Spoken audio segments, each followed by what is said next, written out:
కొన్ని సినిమాలపై ఉన్న అంచనాలు చూస్తుంటే తీసేవాళ్లకు భయమేస్తుంది. అయితే అలాంటి సినిమాలు తరచుగా కాదు, అరుదుగా వస్తుంటాయి. ఇప్పుడు సినిమాపై ఇలాంటి ఫోబియానే నడుస్తుంది. ఎక్కడికెళ్ళినా, ఏం చేసినా, ఎవరిని కదిపినా ఆ సినిమా గురించే మాట్లాడుకుంటున్నారు. దాని అప్డేట్స్ కావాలి అంటున్నారు. ఇంతకీ ఏంటా సినిమా?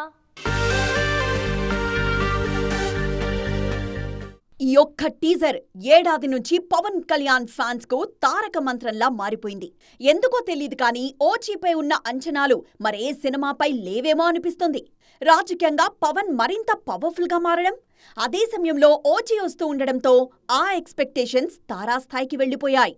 ఎప్పుడొస్తుందో తెలీదు. పవన్ డేట్స్ ఎప్పుడిస్తారో ఐడియా లేదు. రిలీజ్ డేట్ పై క్లారిటీ లేదు.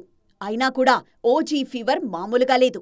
నిర్మాత దానయ్య ఎక్కడ కనిపించినా ఓజీ ఓజీ అంటూ మోతమోగిస్తున్నారు ఫ్యాన్స్. కేవలం అభిమానులే కాదు, నానిలాంటి స్టార్స్ కూడా ఓజీ గురించి అప్డేట్స్ అడిగి మరీ తెలుసుకుంటున్నారు. సరిపోదా శనివారం ప్రమోషన్స్ లో ఓజీ చర్చే ఎక్కువగా నడుస్తోంది. దానికి కారణం 2 సినిమాలకు నిర్మాత డివివి దానయ్యే కాబట్టి. పవన్ డేట్స్ ఇస్తారు, త్వరలోనే షూట్ మొదలు పెడతామంటున్నారీయన. ఒక్కటైతే నిజం, ఓజీ ఎప్పుడొచ్చినా ఆ పవర్ స్టామ్ మాత్రం మామూలుగా ఉండదు. అది జస్ట్ ఎక్స్పీరియన్స్ చేయాలి అంతే అంటున్నారు పవన్ ఫ్యాన్స్.